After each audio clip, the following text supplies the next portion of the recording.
Foi uma iniciativa do interventor Manuel Ribas, conhecido muito na região por Mané do Facão.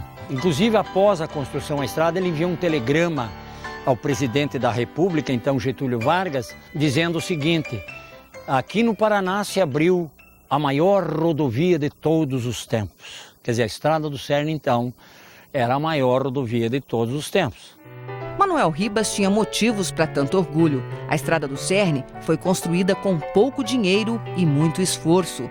Os trabalhos começaram logo após a quebra da Bolsa de Nova York, em 1929, uma das mais graves crises econômicas da história, e terminaram durante a Segunda Guerra Mundial, quando mais de 70 milhões de pessoas foram mortas, cerca de 2% da população da Terra na época.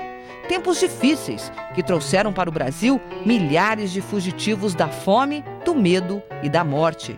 O pai do seu Haddad, que vive até hoje na beira da Estrada do Cerne, veio do Líbano. Já os pais de Dona Margarida, também moradora da região, eram italianos. O interventor do Estado não pôde contar com recursos federais. A estrada foi aberta com pá e picareta, numa região montanhosa, cortada por vários rios. A falta de recursos financeiros não permitiu a abertura de túneis, nem de viadutos sobre os vales.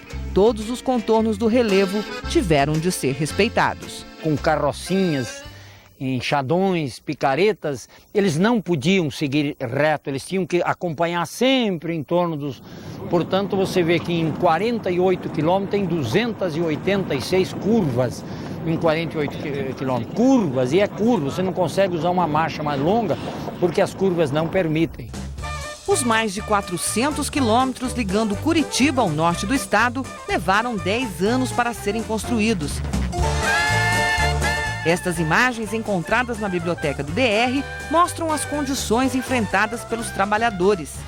Empreiteiros que fizeram com galhotas. O que são galhotas? São carrocinhas que cabiam 1 metro cúbico de material e que os burrinhos eram ensinados a fazerem os trajetos sozinhos. Seu Haddad é filho do dono do primeiro armazém da estrada, um libanês casado com uma filha de italianos. A ligação com a estrada é forte. Depois de morar em Curitiba por vários anos, decidiu voltar para cá. Seu passatempo agora é colecionar lembranças do passado. A turma diz que eu sou homem de 1001 atividades.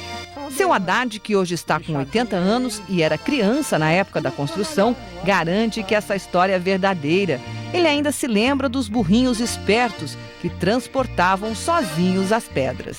Fazia aquela fila de carrocinha e lá tinha uns cortando a terra no barranco, outros carregando, batia na rodinha da carroça, os burrinhos já iam, faziam fila, descarregavam nos aterros lá, era assim. A estrada foi inaugurada com pompa e circunstância no dia 13 de setembro de 1940. Manuel Ribas comandou a grande festa, que se deu no centro de Santa Felicidade.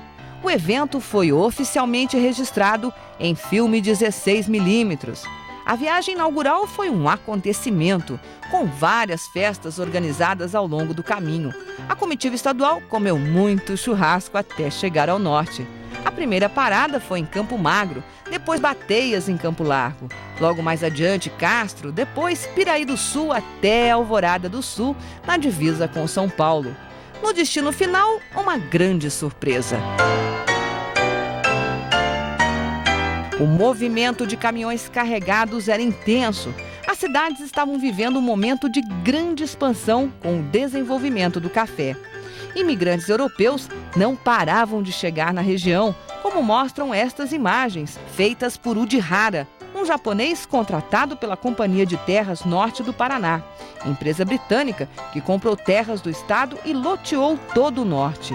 O Ouro Verde patrocinava um desenvolvimento impressionante e toda essa riqueza era escoada pelas estradas de São Paulo até o Porto de Santos. Foi uma maneira de fazer com que a exportação viesse para Paranaguá e, paralelamente, o povo do norte se sentir paranaense, que não acontecia isso. A Estrada do Cerne permitiu que os paranaenses do norte descobrissem a capital, que na década de 40 já era uma bela cidade, cheia de prédios e com uma economia próspera. Curitiba já contava com uma universidade federal desde 1912. Os charmosos palacetes dos Barões do Mate garantiam a imagem do requinte e do poder.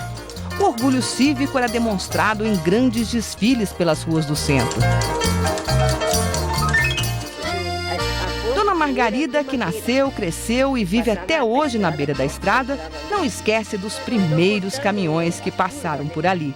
Ficou tão impressionada que saiu correndo atrás. Por causa disso, levou a primeira grande surra da mãe. Eu vim brincar com uma amiguinha minha e me molhei bastante. E daí, para a mamãe não me surrar, eu fui a pé, correndo assim da igreja até onde nós morávamos, encontrando os caminhões carregados de papel que vinha de Monte Alegre. Foram os primeiros caminhões que passou aqui. E mamãe ficou apavorada, pois agora eu com 4, 5 anos saí para a estrada sozinha. Ah, mas cheguei lá e apanhei mesmo. Não quis apanhar aqui, apanhei lá. E a estrada também deixou outras marcas profundas na vida desta senhora simpática e de sorriso fácil. Quando era bem jovem, se apaixonou por um dos operários que vieram construir esta ponte. O rio Assungui até hoje passa ao lado da casa dela. Foi um amor avassalador e proibido. Os rapazes iam pegar água aqui para comer e fazer comida e para tomar, né?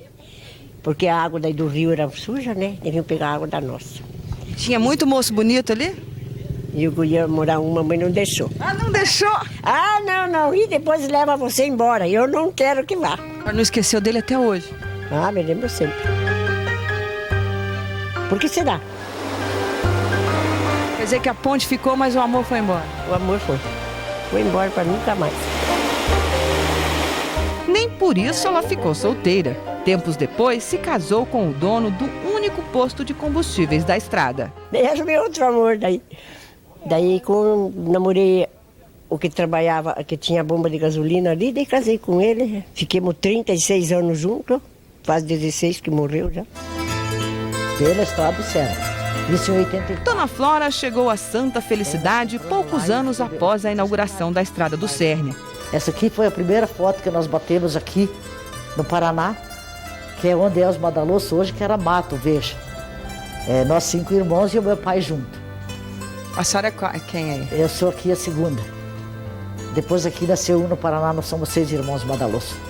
E aqui foram meus pais, que eles vieram com muita coragem, porque na época, lá no Rio Grande do Sul, qualquer estado que fosse, eles falavam assim, vamos para as terras novas, que é o Paraná. Não foi por acaso que o pai dela decidiu se estabelecer neste ponto, onde hoje está o conhecido restaurante Madaloso, bem na frente da nova estrada. Era o lugar mais movimentado da região. Era uma estrada que passava os caminhões que vinham do norte antigo. Então havia esses caminhões que eles iam para Paranaguá e as carrocinhas, que vinham de Campo Magro, Santa Felicidade, que então eles paravam no centro. Que na época não existia fogão a gás, então elas iam carregadinha de lenha, hortigranjeiro, que elas tinham para vender. Tudo caminhava de vento em polpa, até que em 1965, uma outra estrada, ligando o sul ao norte do estado, foi inaugurada. Até o presidente da República, General Castelo Branco, compareceu ao grande evento, ao lado do então governador Ney Braga. A rodovia do Café, totalmente asfaltada e com muito menos curvas, atraiu todas as atenções. Os olhos da nação estavam, neste momento, voltados para o Paraná. O presidente da República e o governador do estado inauguravam o monumento à Estrada do Café, entregando-a oficial e definitivamente ao trânsito. Não era mais aquele movimento de caminhões que passava, sabe, um caminhão atrás do outro, aquela coisa. Eles se sentiram assim, mas daí foi tocando, cada um foi inventando novas coisas para fazer na vida e foi indo. E Santa Felicidade cresceu, de qualquer maneira. Por outras, cresceu. sem a Estrada do Cerne. Sem a Estrada do Cerne cresceu também, né?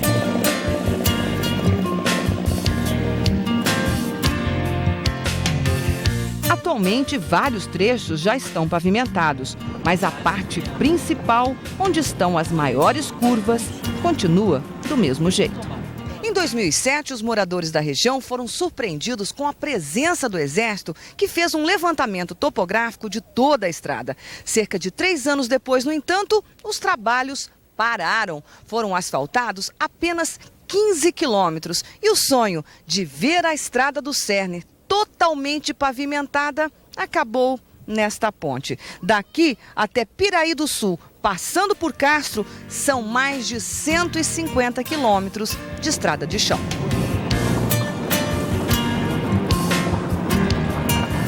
Foi feito um convênio do 10º Batalhão de Engenharia de Construção com o governo do estado do Paraná, com o DR, e esse convênio só abrangia 15 quilômetros. Ele ia de Campo Magro até a segunda ponte do Rio do Cerne. E a partir daí, só com a criação de um novo convênio para que essa obra, ou melhor, que a estrada fosse inteiramente feita, implantada. Poeira, buracos e muitas pedras desestimulam o trânsito. No início de 2010, fortes chuvas provocaram o desmoronamento de vários morros. A estrada chegou a ficar interditada. A imagem do posto de combustíveis, o Atlantique, que pertenceu ao marido de Dona Margarida, reflete bem o abandono que se encontra hoje a tão festejada estrada do Cerne. O lugar ficando vazio. As placas de bronze que Manuel Ribas colocou nas pontes foram roubadas.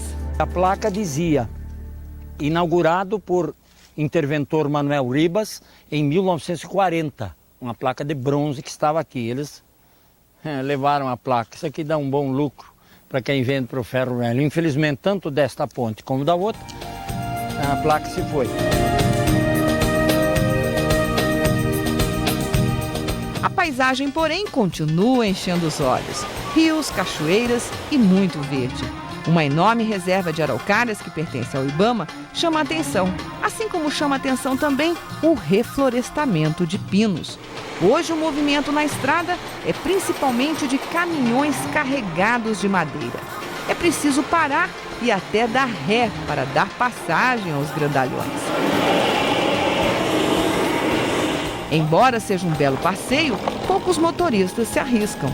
Lugar para comer até tem, mas o cardápio é limitado. Aí, gente, pão com salame defumado, feito aqui mesmo na região, e queijo. Ainda assim, vale a pena conhecer as inúmeras curvas desta estrada. A casinha e o sorriso de Dona Margarida garantem uma bela fotografia.